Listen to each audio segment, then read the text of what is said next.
क्या कहा इंसान? क्या सर्वनाश है, ये क्या हो गया? कहाँ से 3 इंसान पकड़ कर ले आई? अब क्या होगा? अच्छा तुम लोगों को शायद पता नहीं है, लेकिन तुतुरी को आज तक कभी अकल आई ही नहीं, इसीलिए इंसानों की बातों में आ गई। लेकिन तुम्हें अपनी जान की कोई परवाह नहीं है, बताओ तो? लगता है मरने का बहुत ही शौक है, इसीलिए परी राज्य में चले आए हो।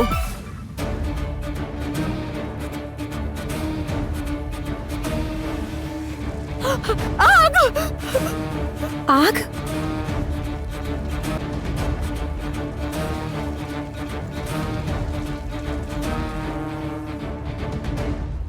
अब क्या होगा?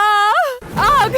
हाय राम, अब क्या होगा? मैं जानती थी ये इंसान जहाँ जाते हैं वहाँ कोई ना कोई मुसीबत जरूर खड़ी करते हैं, इसीलिए परी राज्य में इंसानों का आना मना है। अब क्या होगा?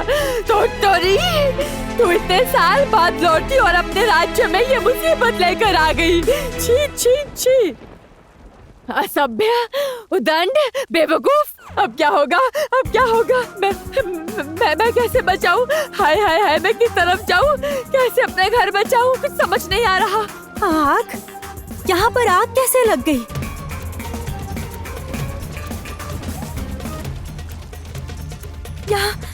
यहाँ ज्ञान परी, विश्वास कीजिए, ये आग हमने नहीं लगाई है, हमने कुछ नहीं किया। आप विश्वास कीजिए, हमने कुछ भी नहीं किया है। चुप, एकदम चुप, मेरे आगे कोई बात नहीं करेगा। ये पापी इंसान जहाँ भी जाते हैं वही विनाश लेकर आते हैं। निकल जाओ, दफा हो जाओ यहाँ से, निकल जाओ यहाँ से, दफा हो जाओ, दफा हो। हमने नहीं लगाई ये आग, हमने नहीं लगाई। आप विश्वास कीजिए हम पर। दीदी मनी, हम तो इतने समय से यहीं पर थे, ये आग कैसे लगी हमें क्या पता।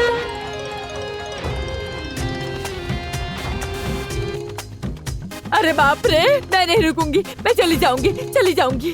सुनिए, आप मत जाइए ज्ञान परी, मैं आपसे वादा करती हूँ, अगर मैं ये आग बुझा दूँ तो आप मेरी बात सुनेंगी ना? मैं वादा करती हूँ, पूरी कोशिश करूंगी आग बुझा दूँ। आप कृपया करके मत जाइए। तुम ये आग बुझा दो। हाँ, मैं कोशिश करूंगी, आप मत जाइए, कृपया करके मत जाइए।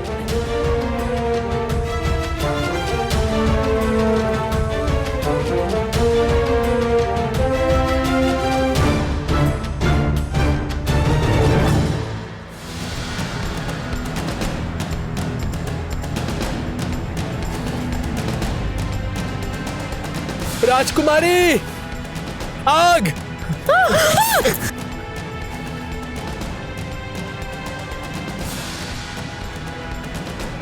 क्या सर्वनाश है, आग लग गई। हाय। ये क्या देवता, तुम्हारे हाथ तो जल जाएंगे। पानी कहाँ है? पानी कहाँ है? अभी पानी चाहिए। यहाँ पानी कहाँ मिलेगा? कांटों के जंगल में पानी ढूंढ रहे हो? क्या सर्वनाश हो गया। ये लड़की ये तो बोल रही थी कि ये जंगल की आग बुझाएगी, ये तो अपने कपड़ों की आग नहीं बुझा पा रही है। अब क्या होगा? इंसानों के झूठ बोलने और बढ़ा चढ़ाकर बातें करने की आदत लगता है कभी जाएगी नहीं। मैं झूठ नहीं बोलती, इस आग को बुझाने की पूरी कोशिश करूंगी। वैदराज, हाथ दिखाओ मुझे। ये क्यों किया तुमने? क्यों किया ये?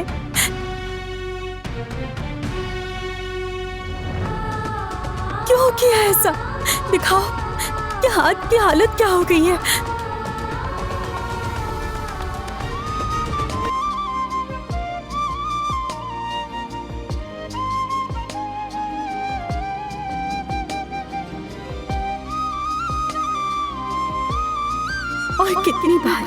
और कितनी बार तुम मुझे बचाओगे वैदराज? तुम्हारा कर्ज मुझ पर चढ़ता ही जा रहा है। एक बार के लिए मेरा हृदय कांप उठा था। ऐसा लगा था मानो मैंने आपको खो ही दिया हो। मेरे लिए ये दर्द कुछ भी नहीं है। आपको खो देने का डर इससे कहीं कहीं कहीं ज्यादा है। आप आग बुझाने की कोशिश कैसे करेंगे? मतलब पानी तो है नहीं, ये तो आप जान चुके हैं। और मेरा दोस्त देवदत्त आपको बचाने के लिए बार बार अपनी जान जोखिम में डाल रहा है। और दूसरी तरफ अरुंधति की आपकी वजह से उसकी क्या हालत हुई, कौन सी मुसीबत में पड़ी, ये तो आप जानती हैं ना। फिर भी आप खुद को जानबूझकर बार बार मुसीबत में डाल रही हैं।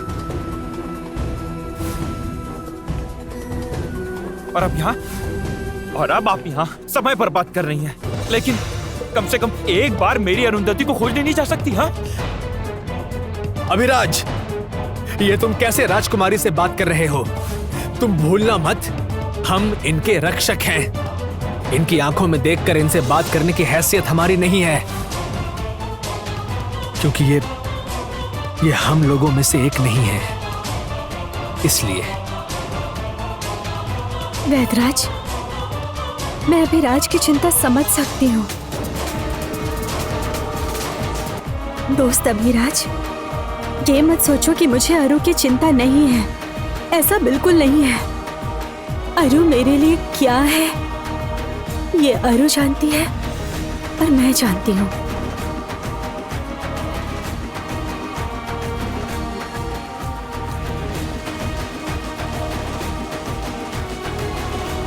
मैं महारानी सुमति के नाम की शपथ लेकर वचन देती हूँ,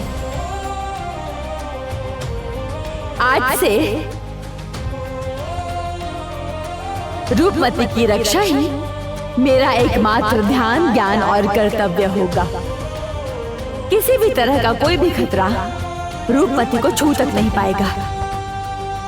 और मेरी जान ही क्यों न चली जाए, मैं एक बार भी नहीं सोचूंगी, एक बार भी नहीं सोचूंगी। अरु को ढूंढने में जो हमारी मदद कर सकती हैं, मैं उनका विश्वास जीतने की कोशिश कर रही हूँ। और अरु को ढूंढे बिना मैं बिल्कुल नहीं रुकूंगी। मुझे आप माफ कर दीजिए राजकुमारी। वास्तव में अरुंधति की हालत देखकर मैं अपना मानसिक संतुलन खो बैठा था। मुझे क्षमा कर दीजिए।